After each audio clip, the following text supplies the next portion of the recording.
का जीता जागता उदाहरण है मेरी बहन जो बलि चढ़ गई है रेप और मर्डर की अपने स्कूल।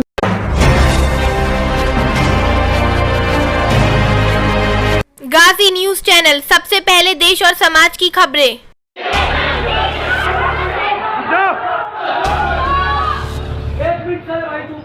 का जीता जागता उदाहरण है मेरी बहन जो बलि चढ़ गई है रेप और मर्डर की अपने स्कूल। दिन दहाड़े उसके साथ ये सब हुआ और स्कूल में ही वो सुरक्षित नहीं है। इतने सीसीटीवी कैमरा होने के बावजूद वहाँ उसको रेप करके फेंक रहे हैं, मार दे रहे हैं। 1000 से भी ज्यादा लोग वहाँ गए, उन लोगों ने मांग की कि हमको सीसीटीवी फुटेजेस दिखाइए, मना कर दिया, उनको वहाँ से भगा दिया। हम योगी सरकार से बार बार कांटेक्ट करने की कोशिश कर रहे हैं, हमें कोई रेस्पॉन्स अभी तक नहीं मिल रहा है। हमने पोर्टल पे भी शिकायत दर्ज की है, किसी को मार दिया गया और उसके बाद भी उसके सारे सबूत खत्म कर दिए और कह रहे हैं कि उसने आत्महत्या कर लिया है। हम यही उम्मीद करते हैं। स्कूल अभी भी चल रहा है, स्कूल पे सील नहीं लगा अभी तक, स्कूल अभी भी चल रहा है। कल वहाँ पे कोर्स बांटे जा रहे हैं। दोनों से यही रिक्वेस्ट कर रही हूँ कि इस केस में सीबीआई इन्वेस्टिगेशन प्रोवाइड करे। आइदर कोई भी गांव का इंसान अपनी बेटी को पढ़ाएगा नहीं, ना तो बेटी बचाई जाएगी और ना बेटी पढ़ाई जाएगी। मैं सुरक्षित महसूस नहीं कर रही हूँ। जब से मेरे साथ ये घटना हुई है तो मैं चैन से सांस भी नहीं ले पा रही हूँ। अगर मेरे को कोई देखता भी है तो मैं सहम जाती हूँ। मुझे डर लगता है जो मेरी बहन के साथ हुआ है मेरे साथ भी हो सकता है। स्कूल पूरी तरीके से घर वालों पर दबाव बना रहा है, नहीं दिखाया गया। उसके जूते पड़े हुए मिले हैं ऊपर छत पे। 25 तक की सारी सीसीटीवी फुटेजेस है, 26 की उस घटना की गायब है। क्यों गायब है? उसके जूते पड़े हुए मिले इधर उधर छत पे, उसके साथ जोर जबरदस्ती के। और हाँ, जो योगी जी का अभी बुलडोजर चल रहा है ना, तो आप उस स्कूल पर चलवाइए जो सिर्फ 8वीं तक मान्यता प्राप्त होने के बावजूद 9वीं और 10वीं तक पढ़ा रहा है। उस पर बुलडोजर चलवाइए ना। विश्वास है, इसलिए हम यहाँ आए हुए हैं कि हाँ, एक गरीब इंसान की आवाज भी प्रधानमंत्री जी तक पहुँचेगी और वो हमारी बच्ची को सीबीआई इन्वेस्टिगेशन प्रोवाइड करके उसको न्याय देंगे। हम लोगों को पूरा विश्वास है कि बुलडोजर स्कूल पर भी चलेगा और दरिंदों पर भी चलेगा। ये कैराना की घटना है, डीके कॉन्वेंट पब्लिक स्कूल। क्या हुआ था? 13 साल की बहन मेरी, वो स्कूल में प्रैक्टिकल एग्जामिनेशन लिखने गई थी और वहाँ पे उसको रेप करके 3rd फ्लोर से फेंक दिया। 3rd फ्लोर से फेंक दिया? जी हाँ। किसने फेंका? कोई प्रिंसिपल का बेटा। प्रिंसिपल का बेटा? उसी पे डाउट है। उसके खिलाफ बच्ची ने पहले भी शिकायत की थी। अच्छा, उसका नाम क्या है? आदित्य। डीके कॉन्वेंट स्कूल जी। ये लगातार योगी सरकार और कई बार अमित शाह ने भी कहा है कि आप 12 बजे भी रात में अगर यूपी घूमते हो तो आपके साथ कोई भी दुर्घटना, इस तरह की बातें नहीं होती। तो क्या इसमें सरकार इसका जीता जागता उदाहरण है मेरी बहन जो बलि चढ़ गई है रेप और मर्डर की अपने स्कूल। दिन दहाड़े उसके साथ ये सब हुआ। उस स्कूल में हजारों बच्चे मौजूद थे, उनके सामने उसके साथ ये सब हुआ। तो आप ही बताइए कहाँ सुरक्षित है? और ठीक है, हम मान लेते हैं सुरक्षित है। हमारी बच्ची को सीबीआई इन्वेस्टिगेशन प्रोवाइड कीजिए ना एटलीस्ट। तो बेटी बचाओ बेटी पढ़ाओ कहते हैं, हम अपनी बच्ची को पढ़ाने भेजते हैं गरीब होने के बावजूद, और स्कूल में ही वो सुरक्षित नहीं है। इतने सीसीटीवी कैमरा होने के बावजूद वहाँ उसको रेप करके फेंक रहे हैं, मार दे रहे हैं। तो आपने स्कूल प्रशासन से सीसीटीवी फुटेज की मांग की 1000 से भी ज्यादा लोग वहाँ गए, उन लोगों ने मांग की कि हमको सीसीटीवी फुटेजेस दिखाइए, मना कर दिया, उनको वहाँ से भगा दिया। पुलिस ने हमारा साथ नहीं दिया, पुलिस ने हमारी एफआईआर तक दर्ज नहीं की। उस लड़की के फादर के मुंह पर एफआईआर फेंक दी। अभी तक दर्ज नहीं हुई एफआईआर? अब हो गई है। जी हाँ। कितने दिन हो गए? घटना 26 मार्च की है। इसके लिए बहुत सारी चीजें, फैक्टर जो है वो दोषी है। सबसे पहले तो वो आदित्य है। उसकी हिम्मत इतनी कैसे हुई कि उसने हमारी बच्ची को, हाँ जी फोटो है जी, मैं दिखाती हूँ, आप उनसे बात कीजिए तब तक। क्या लगा सर? गुंडाराज खत्म हो गया है, गुंडागर्दी नहीं है, महिलाएं सुरक्षित हो गई। यूपी में तो सबसे ज्यादा सुरक्षित महिलाएं हैं, फिर ऐसी घटनाएं। सरकार भी आ गई। अब तो सरकार आई है। जिस दिन सरकार का 2.0 मतलब स्टार्ट हुआ, जिस दिन शपथ ग्रहण हुआ, उसके नेक्स्ट डे ये घटना घटित होती है। और ये घटना इतनी भयावह और विभत्स है कि इसके बारे में मतलब इसके बारे में मतलब क्या ही कहे, क्योंकि बच्ची 13 साल की छोटी बच्ची थी और घर से इतनी प्रसन्न मतलब खुश मुद्रा में गई थी। उसके मामा के लड़के का बर्थडे था उस दिन। अपने मामा को फोन करके बोलती है, मामा मेरा 12 बजे तक स्कूल है, उसके बाद मुझे कैराना से पिक कर लेना, 3 किलोमीटर दूर उसके मामा है और मैं डायरेक्ट वहीं चलूंगी आपके साथ, भाई का बर्थडे है मेरे। तो वो आत्महत्या तो कैसे ही कर सकती है? मतलब वहाँ की पूरा प्रशासन इसको आत्महत्या का रूप दे रहा है। तो क्या आपने योगी सरकार एप्लीकेशन या कुछ? हम योगी सरकार से बार बार कांटेक्ट करने की कोशिश कर रहे हैं, हमें कोई रेस्पॉन्स अभी तक नहीं मिल रहा है। हमने पोर्टल पे भी शिकायत दर्ज की है, हम डेली उनको मेल ट्वीट सब तरह से संपर्क करने की कोशिश कर रहे हैं। थोड़ा सा घटना के बारे में बता दीजिए कि मतलब क्या घटना घटित हुई, फिर उसका क्या रिस्पॉन्स मिला, आपको कैसे पता चला? एक मिनट, तो क्या एक मिनट मैं आपको बता रहा हूँ, दोषी मानते हैं किसको?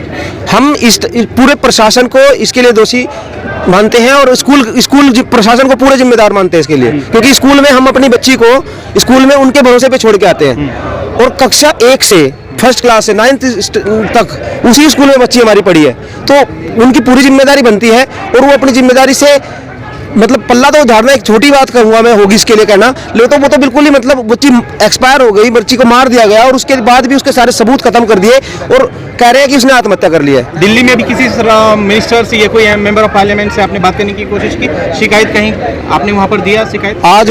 आज हम अपना मेमोरेंडम पीएम ऑफिस में जमा करेंगे, पीएम ऑफिस में जाएंगे, वहां पे देंगे और अपनी गुहार लगाएंगे। हमें केवल सीबीआई इन्वेस्टिगेशन चाहिए, इस केस को केवल सीबीआई ही खोल सकती है, क्योंकि उन्होंने वहां पे सारे साक्ष्यों को और वहां पे पूरा मतलब एक आत्महत्या का रूप दे रखा है। जब थाने में लेट एफआईआर हो रहा है तो लगा कि सीबीआई इन्वेस्टिगेट में कुछ करेगी। थाने में 29 का एफआईआर दर्ज हुआ, वो भी उनकी मर्जी से। जो एफआईआर पीड़ित परिवार विक्टिम जो एफआईआर देता है वो वाली एफआईआर उन्होंने एक्सेप्ट ही नहीं किया। तो पीएम वगैरह हुआ था? बच्ची का पीएम स्कूल ने करने ही नहीं दिया, नहीं करने दिया, क्योंकि बच्ची जिस टाइम एक्सपायर हुई उसको उसके पापा को फोन करके बोला गया कि आप स्कूल आइए।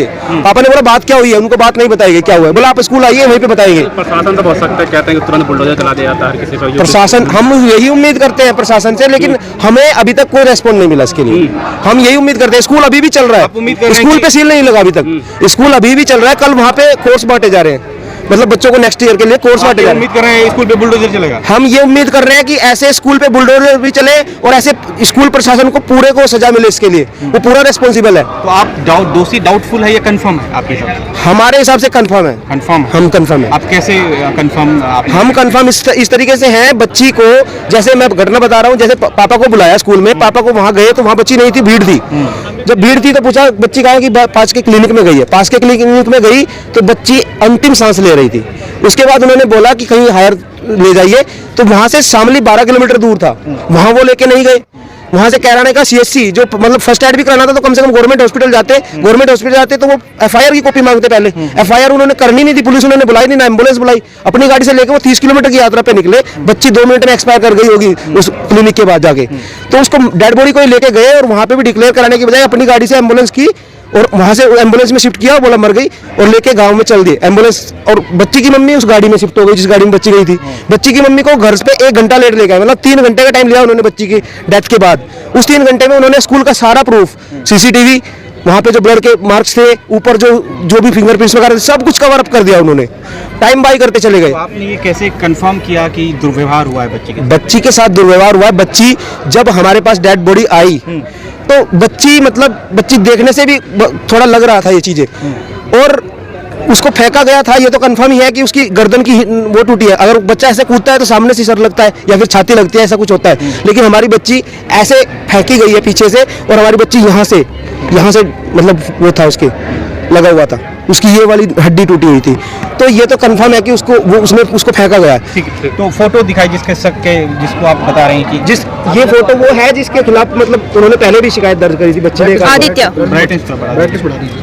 बढ़ाई हुई है। तो क्या ये इस पे क्या एज हो रही होगी इनकी? इसकी एज अराउंड 25 है और बच्ची की उम्र? बच्ची की उम्र 13 साल थी। तो क्या योगी सरकार और नरेंद्र मोदी सरकार से क्या कहना, मैसेज देना चाह रही हैं दिल्ली में आप? मैं नरेंद्र मोदी जी और योगी जी दोनों से यही रिक्वेस्ट कर रही हूँ कि इस केस में सीबीआई इन्वेस्टिगेशन प्रोवाइड करे। आइदर कोई भी गांव का इंसान अपनी बेटी को पढ़ाएगा नहीं, ना तो बेटी बचाई जाएगी और ना बेटी पढ़ाई जाएगी। और एक महिलाएं कितना सुरक्षित महसूस कर रही है यूपी में? मैं सुरक्षित महसूस नहीं कर रही हूँ। जब से मेरे साथ ये घटना हुई है तो मैं चैन से सांस भी नहीं ले पा रही हूँ। अगर मेरे को कोई देखता भी है तो मैं सहम जाती हूँ। मुझे डर लगता है जो मेरी बहन के साथ हुआ है मेरे साथ भी हो सकता है। तो इससे पहले या इसके बाद कोई थ्रेट या परिवार को कि आप इसको कोर्ट में नहीं ले जा सकते, इस मामले को थाने में नहीं ले जा सकते, क्या ये मिली है जानकारी? स्कूल पूरी तरीके से घर वालों पर दबाव बना रहा है। अच्छा, स्कूल? हाँ, स्कूल डायरेक्टली इनडायरेक्टली हर तरीके से दबाव बना रहा है। उन्होंने स्कूल कह रहा है कि आपकी बेटी ने आत्महत्या की, जब उनके पास एक भी प्रूफ नहीं है कि हमारी बच्ची ने आत्महत्या की, तो कैसे आत्महत्या की उसने, बताइए आप लोग। सीसीटीवी फुटेज भी नहीं दिखाया? नहीं दिखाया गया। उसके जूते पड़े हुए मिले हैं ऊपर छत पे। 25 तक की सारी सीसीटीवी फुटेजेस है। 26 की उस घटना की गायब है। क्यों गायब है?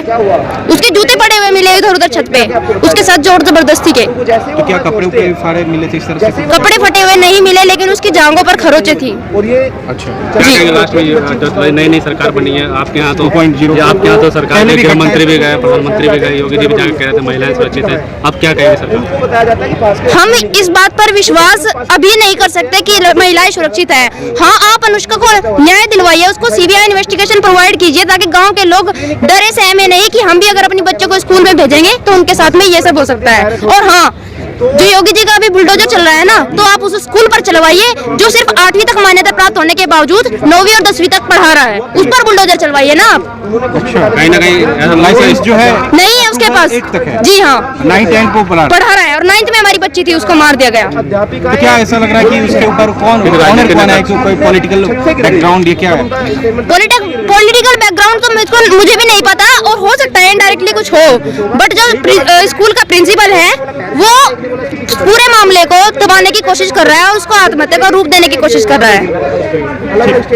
बच्ची का बैग भी हम लोगों को नहीं दिया, उन लोगों ने नहीं दिया। पुलिस ने किस अधिकार से वो बैग स्कूल में अभी तक छोड़ रखा है? आप ये बताइए, अगर वो इन्वेस्टिगेशन का पार्ट है तो वो पुलिस के पास क्यों नहीं है? और अगर वो इन्वेस्टिगेशन का पार्ट नहीं है तो हमारी बच्ची का बैग हमें मिलना चाहिए, वो स्कूल के पास क्यों छोड़ा गया है? उसका मिसयूज हो सकता है, उसमें उसकी नोट्स पैड और है, हर चीज है, तो उसका भी तो मिसयूज हो सकता है, और स्कूल के पास किस लिए है वो? क्या लगता है? उम्मीद है सरकार से? उम्मीद है, विश्वास है, इसलिए हम यहाँ आए हुए हैं कि हाँ, एक गरीब इंसान की आवाज भी प्रधानमंत्री जी तक पहुँचेगी और वो हमारी बच्ची को सीबीआई इन्वेस्टिगेशन प्रोवाइड करके उसको न्याय देंगे। बुलडोजर चलेगा बाबा का? हम लोगों को पूरा विश्वास है कि बुलडोजर स्कूल पर भी चलेगा और दरिंदों पर भी। आपको हमारी न्यूज़ कैसी लगी, आप हमें कमेंट करके ज़रूर बताइएगा। अगर आप गाजी न्यूज़ चैनल पर न्यू हैं तो हमारे चैनल को सब्सक्राइब ज़रूर कर लिएगा और बेल आइकन प्रेस करना बिल्कुल ना भूलिएगा, ताकि हमारी लेटेस्ट वीडियो आप तक पहुंचे। और अगर वीडियो अच्छी लगी तो लाइक ज़रूर करिएगा। अगर आप फेसबुक पे देख रहे हैं तो हमें फॉलो करिएगा और लाइक ज़रूर करिएगा।